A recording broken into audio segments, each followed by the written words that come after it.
So that's the question on the Newshour Debate tonight. Would the Pakistan army have displayed such arrogance had Islamabad not decided to escalate the conflict? Most military observers and defense analysts have been shocked with the brazenness displayed by the Pakistanis at today's flag meeting. On the Newshour Debate tonight, Ajit Doval is former director of India's Intelligence Bureau. Mr. Doval, good evening. Admiral Javed Iqbal is a well-known defense analyst. He's joining us from Lahore. Good evening, Admiral. Syed Tariq Pirzada comes back on the Newshour Debate this evening. He is one of Pakistan's top strategic affairs analysts. We are also joined by Maruf Raza. We are also joined by General Shankar Prasad. And my first question is to General G.D. Bakshi, who is, besides being a much accomplished officer, he's Editor-in-Chief of Defense and Security. That question goes to you first, General Bakshi. Do you believe that Pakistan's display of complete astonishing arrogance at today's flag meeting was not premeditated, without instructions from not just General Headquarters in Rawalpindi, but also from the civilian bosses, if they listen to them, that is?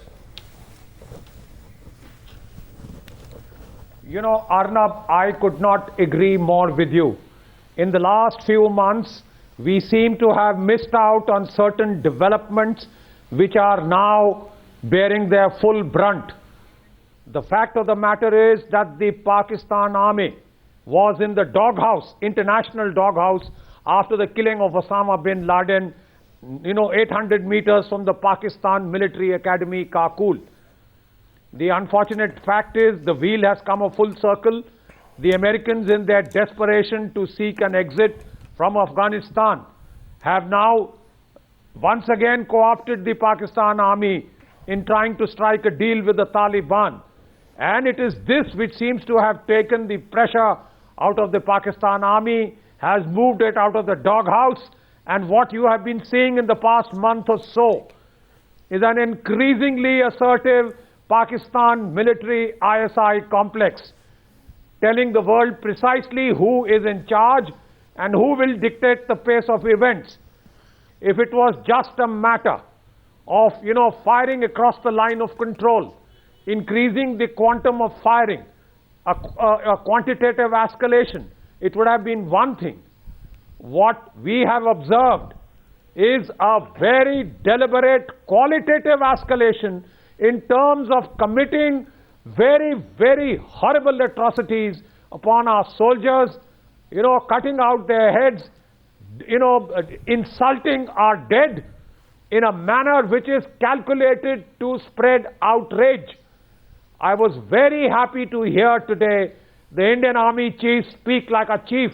Absolutely. And give his troops the message that they have been long waiting to hear. And that message too would not have been possible unless the Indian Army chief knew this was the sentiment of the Indian establishment. I don't know if the message goes home. However, I'd like to throw my first question to our guest from Pakistan.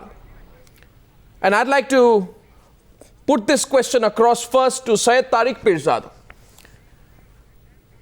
Mr. Pirzada, Pakistan cannot deny this intrusion. And this is why. Because by your own claims, your borders, not even a fly can go across without being checked by the Pakistani Rangers. The Pakistan Rangers Director General, Major General Muhammad Yaqub Khan, in March 2010 said this. He said, our borders are totally, effectively protected and guarded. Even the barbed fencing on the Indian side is there, which makes infiltration difficult. In such circumstances, how can anyone enter Indian territory from the Pakistani side? Now, the soldiers were killed inside Indian territory. And the reason I'm making this point to you is this. At today's flag meeting, the first issue was the issue of intrusion. Would you acknowledge on Newshour tonight that your Pakistan Rangers Director General's own comment in 2010, as recently as 2010, effectively proves that your army lied at the flag meeting this morning about the intrusion? I don't think so, because the reference that you made to the 2000 statement, that statement does not say that the border is impenetrable. It does say that. He simply said effectively guarded. So that contradicts your No, point. sir, it doesn't. Two, so it doesn't. He says, 1 minute. I don't want Let me to just pick complete. issue with you Let right me on just top. But he complete. Let me says, just complete. in such circumstances, how can anyone imagine anyone entering Indian territory from the Pakistani side? That's what he said. That is not always correct. So when it suits you, it's correct. When it suits you, it's not correct. And I might even go to the extent of saying that an assessment by a ranger, local ranger commander, cannot be taken as an absolute either. We can always disagree with any expert on this issue. The issue is this, Sir, that Pakistani side did put up the pictures of two soldiers, Pakistani soldiers, killed by the Indian side. And I'm not saying that I have a proof of that, but you are saying the same thing, that two of your soldiers were beheaded. So the issue is, let's go to the investigation stage. But the Indian side, I don't know, surprisingly, has declined to go to the investigation stage. Why is that? I put that. Let's get everyone in at the start of this debate. I have an answer for you, but Maruf has put his hand up there. Maruf goes next. This whole business, Maruf, is the standard Pakistani response of denial and deniability. It's not a standard Pakistani response. Denial and deniability. Anyway, Mr. Pirzada. Maruf. Mr. Pirzada, let me answer your question. You know, it's been coming from Pakistan again and again ever since this instance of beheading has come into public domain, that why not go public with it? Why not get the investigation raised to a higher level? It's quite clear that Pakistan's 4-point strategy now of doing this act, other than what Pakistan claims is responding to what Indian military activities were, was A, to show that they are very closely working and supporting the intent of the jihadi groups. They have been working on sir, please.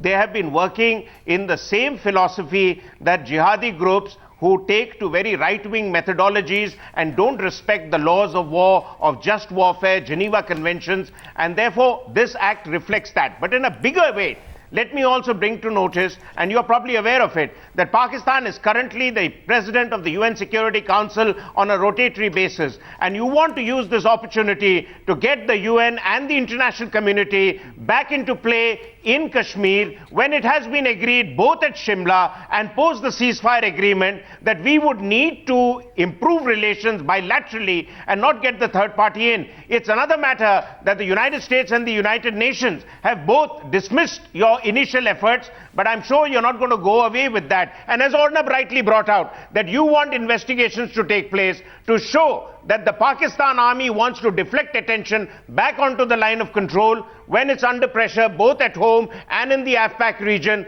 and particularly, as General Bakshi brought out, after the assassination of bin Laden, they want to regain the political and military high ground. So, you know, it's logical that one or two soldiers getting killed and eliminated in the process, which gives the Pakistan army and the Pakistani hardliners the chance to push your agenda over Kashmir. This seems to be an act which is leading to that. But the sad part of it is that if the Indian army chooses to respond, if the Indian army was to choose to respond, believe me, sir, it can turn out to be extremely painful for the Pakistan army.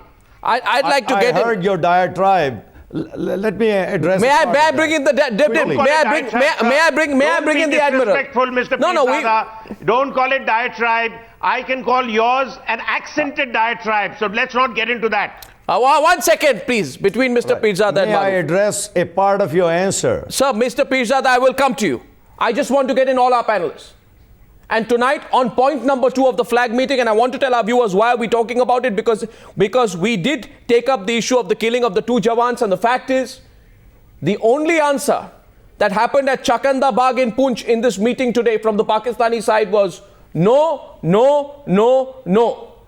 It was only when the Indian brigadier said we reserve the right to retaliate and retaliate strongly that the Pakistani officers went quiet. My question here to the admiral is this. That is not correct. It is the verbatim report I have got. That is not correct. It is the verbatim report that I have got. This is exactly what happened May I at just say a couple of Chakandabad. words?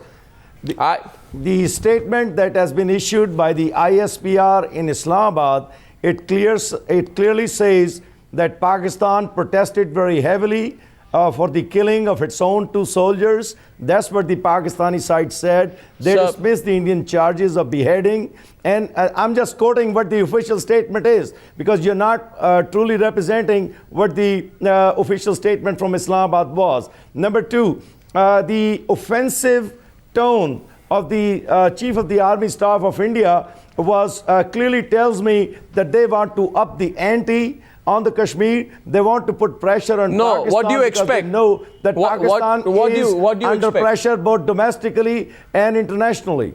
Sir, the message is very clear.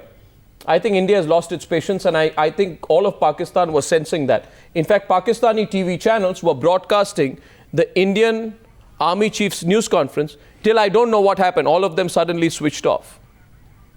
I think all of Pakistan deserved to hear today, loud and clear, and I'm sure Admiral Javed Iqbal will agree with me, that Admiral Javed Iqbal, all of Pakistan needed to hear the words of Indian Army Chief Bikram Singh loud and clear today. I'm sure you agree with me. Nobody cares about that. It would bring back a lot of memories. It would bring back a lot of memories, but it would make a point that denial and deniability will not work. Let me answer. No, I go to the Admiral. Please answer, sir. Then I have a few questions for you on the tactic of deniability. I can only laugh on his statement. Look at this thing. I can only laugh. Do you think the Pakistani side will be ready with garlands? If the Indian Army Chief wants to try that, let him try. If USA cannot, keep anybody under such threat, do you think you can? Cuba is sitting right under the nose of USA.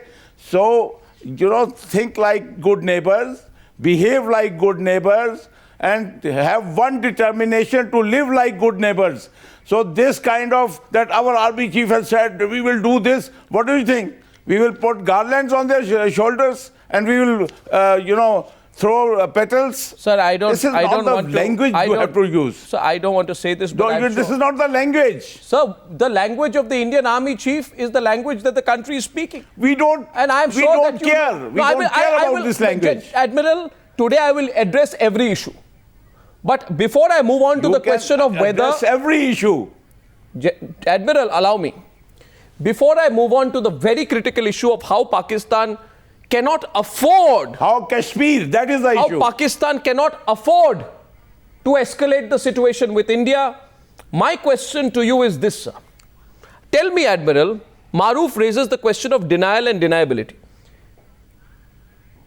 You have been proven in 1947, in 1965, Zulfikar Bhutto's experience, and by Musharraf's own admission about using the Mujahideen during Kargil. It has been proven again and again that you work through these jihadi forces. Would you admit the time has come to acknowledge that the Pakistani army is too weak to operate on its own? It shoots off the shoulders of these so-called jihadis, despite the experience of 47, 65 and Kargil. Yes. What you also did the same thing in 71. So everybody does it. Does America not? You see, do it. You did it in 71. So what's the big thing about it? Sir, let me request you. Sir, let me request you. Don't compare. Don't compare 71 and 47. No. Understand that if we cannot afford it, if Pakistan cannot afford, then why should Pakistan do it?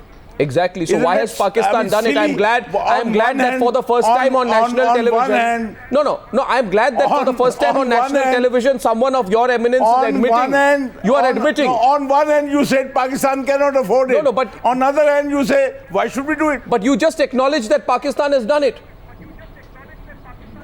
We are not acknowledging. You just made that acknowledgement. That you are doing it on our western border. You are doing it along Afghanistan. What are your consulates doing there? Sir, please go back into the history. Selling onions?